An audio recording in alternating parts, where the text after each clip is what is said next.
آخری زمانے میں اختلاط حق و باطل ہو جائے گا، اور جو ڈیوٹی امام زمانہ کی ہے، امام آنے کے بعد کریں گے، وہ امام لوگوں کو خالص کریں گے۔ رسول کے جانے کے بعد اختلاط حق و باطل ہوا، یعنی حق اور باطل مل جائے گا۔ یہ انسان ایسا سمجھو کہ کچمبر ہوگا ایمان کا اور باطل کا، اس کے اندر نماز بھی ہوگی، روزہ بھی ہوگا، حج بھی ہوگا، حب مال بھی ہوگی، حب جاہ بھی ہوگی، حب شہرت بھی ہوگی، اس کے وجود میں نظام باطل سے محبت بھی ہوگی۔ یہ حسین کو بھی پسند کرے گا لیکن اس کی مینٹلٹی ویسٹرنائز بھی ہوگی، یہ نظام باطل کو بھی پسند کرے گا، یہ نظام حق کو بھی پسند کرے گا، یعنی اس کے اندر کچھ حقانیت ہوگی اور اس کے اندر کچھ باطل کو پسند کرنا ہوگا۔ یہ نماز بھی پڑھے گا، یہ حسین کی مجلس میں بھی آئے گا، لیکن مجلس کے بعد یہ اس حق و باطل کی چیزوں کی طرف بھی گرویدہ ہوتا جائے گا، اس کی طرف بھی اس کے وجود میں کھچاؤ پیدا ہوتا جائے گا۔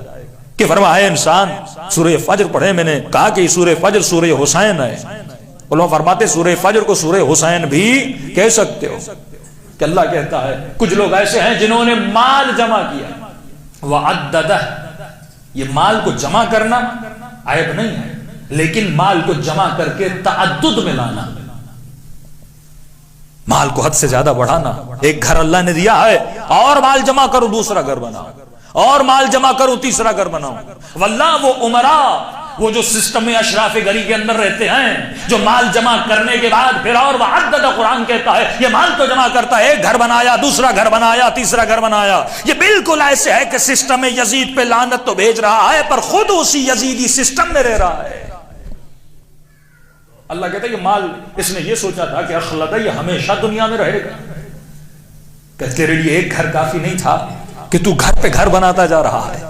یہ وہی اشراف گری کا سسٹم کہ بہتر سے بہتر کمرہ، بہتر سے بہتر سہولت، اب مجھے برتن بھی سونے کے چاہیے، جو لگژری لائف اسٹائل کا تصور جو سسٹم یزید نے انسان کو دیا، کہ چلے جاؤ حسین کی زندگی دیکھو، علی ابن ابی طالب کی زندگی دیکھو، کہ ایک مومن کی بیٹی کی شادی ہوتی ہے 40 لاکھ 20 لاکھ 30 لاکھ اس کی بیٹی کی شادی میں خرچہ ہوتا ہے۔ یہ علی کا چاہنے والا، یہ عمراء اور اشراف گری کے سسٹم کے ماننے والا، جب اس کی بیٹی کی شادی میں 30 لاکھ کا خرچہ ہوتا ہے، اور اسی ملک میں، اسی محلے میں، اسی سوسائٹی میں ایک ایسا غریب بھی رہتا ہے جسے بیٹی کو دینے کے لیے جہیز کے پیسے نہیں ہیں، یہ کس سسٹم میں جی رہا ہے؟ نام تو علی کا لے رہا ہے لیکن سسٹم براعت سے ابھی تک اس نے کمپلیٹ براعت نہیں کی، اس نے خود کو کمپلیٹ خالص نہیں بنایا۔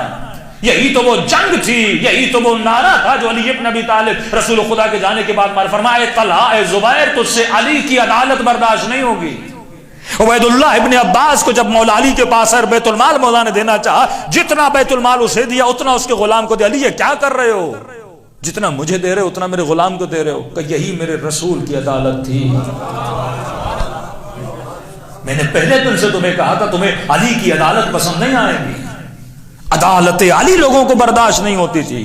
ذرا پڑھو کون سا صحابی کتنا مالدار تھا، اور اس 20 سالوں میں 28 سالوں میں اس کے پاس مال کتنا آ گیا، جس میں اتنی تفریق بڑی کہ عجم کا وظیفہ اور تھا، عرب کا وظیفہ اور تھا۔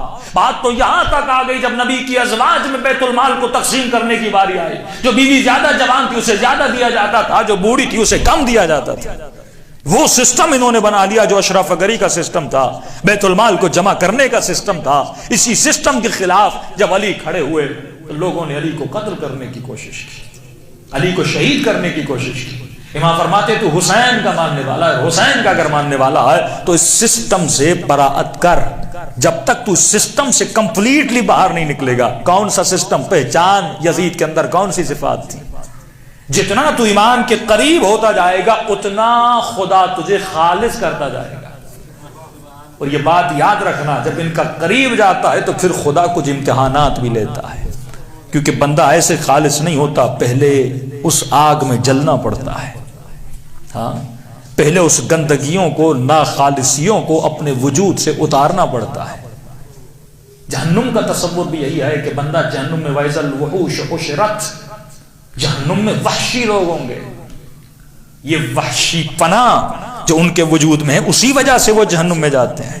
اور سیدہ فرماتی اگر خود کو دنیا میں خالص نہیں کرو گے تو اللہ کی آگ تجھے خالص کرے گی، اور اس کا آگ خالص کرنا بڑا مشکل ہے۔